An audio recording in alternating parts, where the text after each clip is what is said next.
Hello,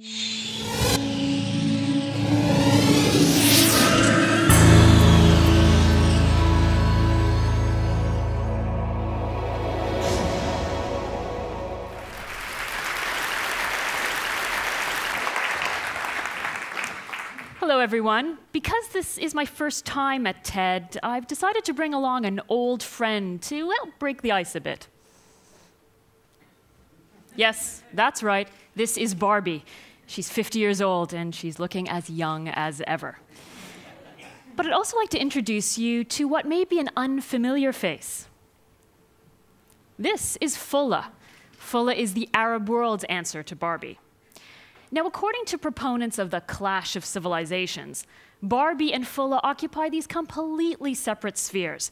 They have different interests, they have divergent values, and should they ever come in contact, well, I gotta tell you, it's just not gonna be pretty. My experience, however, in the Islamic world is very different. Where I work in the Arab region, people are busy taking up Western innovations and changing them into things which are neither conventionally Western, nor are they traditionally Islamic. I want to show you two examples. The first is For Shabab. It means for youth, and it's a new Arab TV channel. Video clips from across the globe. The USA. I am not afraid to stand alone. I am not afraid to stand alone. If Allah's by my side, I am not afraid to stand alone. Everything will be alright. I am not afraid to stand alone. The Arab world.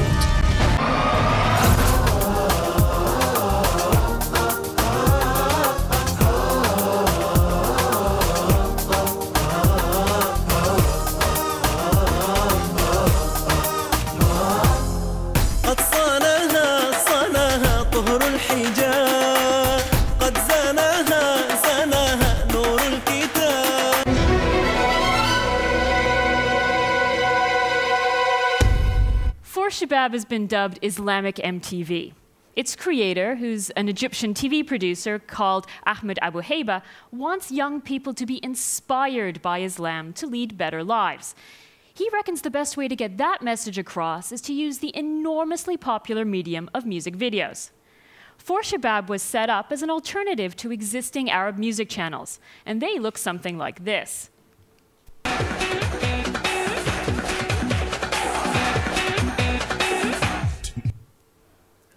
That, by the way, is Haifa Wahbi. She's a Lebanese pop star and pan-Arab pin-up girl.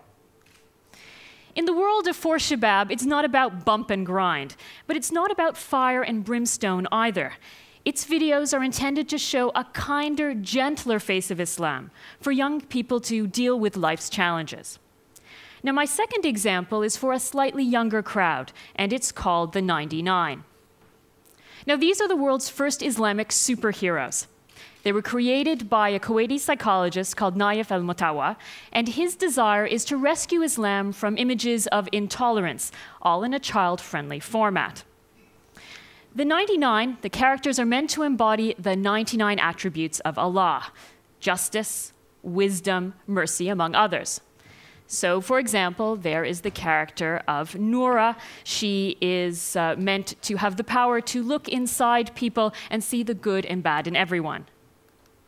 Another character called Jamie has the ability to create fantastic inventions. Now, the 99 is not just a comic book. It's now a theme park. There's an animated series in the works. And by this time next year, the likes of Superman and Wonder Woman will have joined forces with the 99 to beat injustice wherever they find it.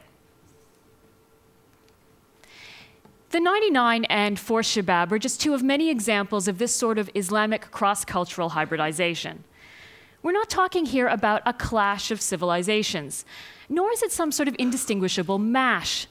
I like to think of it as a mesh of civilizations in which the strands of different cultures are intertwined. Now, while For Shabab and the 99 may look new and shiny, there's actually a very long tradition of this. Throughout its history, Islam has borrowed and adapted from other civilizations, both ancient and modern. After all, it's the Quran which encourages us to do this. We made you into nations and tribes so that you could learn from one another. And to my mind, those are pretty wise words, no matter what your creed. Thank you.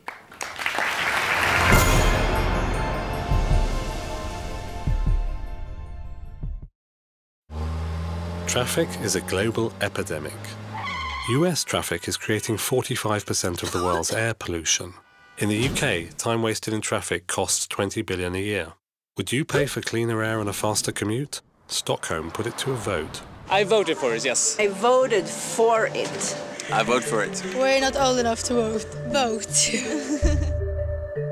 We had to do something in Stockholm to improve the environment and to get a better flow in the traffic. We put a price on taking your car into the central parts of Stockholm, and we call that congestion charges. If you start a system like this and it doesn't work on the first day, then you will be in big trouble. It must be perfect from day one. There are 18 entry gates to the city. Each is equipped with cameras. Pictures are taken of the rear and front license plates. These pictures are sent to a central system that identifies the license plates and makes sure that the right person pays for the right passages. One of the obstacles we overcame was the OCR, the optical character reading of the license plate. We went out to IBM's global organization and the R&D centers and find a very good software we could use, and we managed to implement it in 2 months' time. This is the heart of the system where all images and passages are being processed. Over 99% of all pictures are correctly identified. No, it's nice. This is how it should be all the time.